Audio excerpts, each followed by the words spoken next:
খননকে কেন্দ্র করে পারিবারিক বিবাদের জেরে এক ভাইয়ের গায়ে অপর ভাই পেট্রোল ঢেলে দেওয়ার ঘটনায় রীতিমতো তুলকালাম কাণ্ড ঘটে গেল কতুলপুরের গোপীনাথপুর অঞ্চলের সাহানা রঘুনাথপুর দক্ষিণ পাড়া এলাকায়। অভিযুক্তের বাড়ি, গাড়ি ও দোকান ভাঙচুর করে রীতিমতো তাণ্ডব চালালেন উত্তেজিত গ্রামবাসীরা। ঘটনা প্রসঙ্গে জানা গেছে, ওই গ্রামে 5 শরিকের একটি জায়গা রয়েছে। সেই জায়গায় পুকুর খনন করে মাছ চাষ করার জন্য 5টি পরিবার সম্মতি জানিয়েছিলেন। সেই মোতাবেক আজ সকালে জেসিবি দিয়ে পুকুর খননের কাজ চলছিল, কিন্তু আগে থেকে সম্মতি দিলেও পুকুর খননের সময় হঠাৎ করে মেকে বসেন 5 শরিকের একজন ফরিদুল রহমান ভূঁইয়া। কোনো কারণ ছাড়াই পুকুর খনন করতে তিনি বাধা দেন। জানি তর্ক বিতর্ক হয়েছিল অপর এক শরিক হাসিবুল রহমান ভূঁইয়ার সাথে, আর সেই বচসা গিয়ে দাঁড়ায় সংঘর্ষে। ঘটনাস্থলে কাছেই ছিল ফরিদুলের একটি দোকান, সেখানে তিনি অবৈধভাবে পেট্রোল বিক্রি করতেন বলে একাধিকবার অভিযোগ উঠেছে। নিজের সেই দোকান থেকে পেট্রোল নিয়ে এসে হাসিবুলের শরীরে ছিটিয়ে দিয়েই তিনি আগুন জ্বালিয়ে দেন। ঘটনায় মারাত্মকভাবে জখম হন হাসিবুল।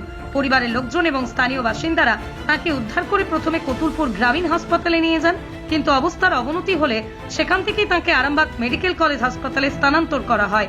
হাসপাতাল চত্বরে কান্নায় ভেঙে পড়েন হাসিবুলের মা সহ তার পরিবারের লোকজন।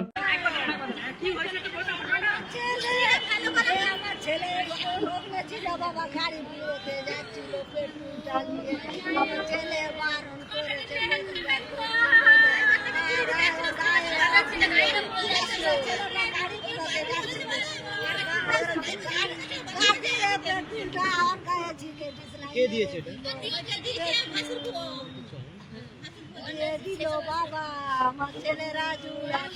আপনার ছেলের নাম কি?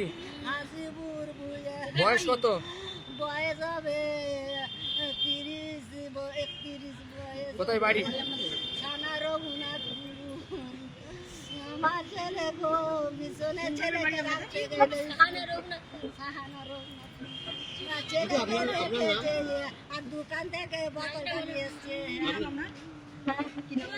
আমার আনিসা দিদি, আমার ছেলে বাবা, আমার ছেলে বিয়ে হয়েছে? একটা ছেলে, আমার ছেলে জানা গেছে ফরিদুল এবং হাসিবুল সম্পর্কে 2 ভাই। ফরিদুলের কাকার ছেলে হলো হাসিবুল, তাই পুকুর খননকে কেন্দ্র করে সামান্য বচসার জেরে নিজের সেই ভাইয়ের গায়ে পেট্রোল ঢেলে জ্বালিয়ে দেওয়ার কারণে রীতিমতো উত্তেজিত হয়ে পড়েন গ্রামের বাসিন্দারা। হাসিবুলকে হাসপাতালে নিয়ে যাওয়ার পরই উত্তেজিত গ্রামবাসীরা একজোট হয়ে অভিযুক্ত ফরিদুলের বাড়ি এবং দোকানে ব্যাপক ভাঙচুর চালায়। ঘটনার খবর পেয়ে ঘটনাস্থলে হাজির হয় বিশাল পুলিশ বাহিনী, কিন্তু উত্তেজনার পরিস্থিতি সামাল দিতে কার্যত হিমশিম খেতে হয় পুলিশকে। শেষ পাওয়া খবরে জানা গেছে অভিযুক্ত ফরিদুল রহমান ভূঁইয়াকে আটক করেছে পুলিশ। একই সাথে ঘটনার তদন্ত শুরু করেছে কতুলপুর থানার পুলিশ। ঘটনা হয়েছিল একটা পুকুর কাটা নিয়ে। পুকুরটা ও 5 ভাইয়ের আলোচনা করি কাটানোর লাইন ছিল, কিন্তু কাটাতে যে আপত্তি করছিল যে কাটানো চলবে না। জিসিবি উঠে গেল। জিসিবি উঠে যাওয়ার পরে এখন ও চাষতে ভাই পেট্রোল নিয়ে যে গায়ে দিয়ে সঙ্গে সঙ্গে ঢিলাই মেরে ধরে দিয়েছে। সে মোটামুটি ভালো আছে, দেখা গেল হোয়াটসঅ্যাপে দিয়ে দেখলো মোটামুটি ভালো আছে, আরামবাগ হসপিটালে ভর্তি আছে। ধরেছে ও হচ্ছে বাপন ভূঁইয়া ধরেছে, ও চাষতে ভাই। ওই দোকানে যে দোকান একটা ছিল এলআই ভেয়া স্টোর, ভাঙচুর হয়েছে, বাড়িটাও ভাঙচুর হয়েছে। এলাকার মানে জনসাধারণ এসে পাবলিক ভাঙচুর করেছে। এখন উত্তপ্ত ছিল, পুলিশ এসছে, ডিএসপি এসছে, বড়বাবু আসছে, প্রচুর ঝুনঝাটি হয়েছে। পুটি লাঠিচার্জ করে না, পুটি এই মাত্র এলো। পুটি খুবই ভয়ঙ্কর অবস্থাতেই ছিল। তো কিছু বাড়িতে লুটপাটও হয়েছে, ঘর ভাঙচুর হয়েছে, লুটপাটও হয়েছে। এখন এলাকা ব্যাপক থমথমে আছে। ও পুকুরের জলের নিয়ে, মাটি কাটার নিয়ে পরিস্থিতি। মাটি সামনে যে মাঠেতে মাটি কাটছিল পুকুরটা ওই 5 জনের 5 চাষতে ভাইয়েরই পুকুর। আলোচনা করি কাটা হচ্ছিল, ও বলছিল কাটতে দেবো না, জিসিবি উঠে গেছে। তারপরে ডিজেল পেট্রোল নিয়ে যেয়ে একসাথে দিয়ে সঙ্গে সঙ্গে ধরিয়ে দিয়েছে। পশ্চিমবঙ্গ সরকার অনুমোদিত স্বাস্থ্যসাথী মান্যতাপ্রাপ্ত রোগী পরিষেবার বিশ্বস্ত প্রতিষ্ঠান দামোদর হেলথ কেয়ার।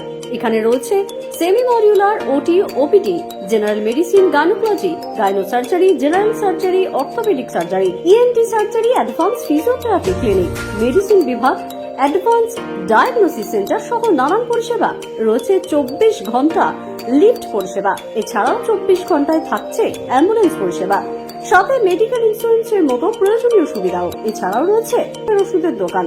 ঠিকানা মিলমোড়, কতুলপুর, বাঁকুড়া।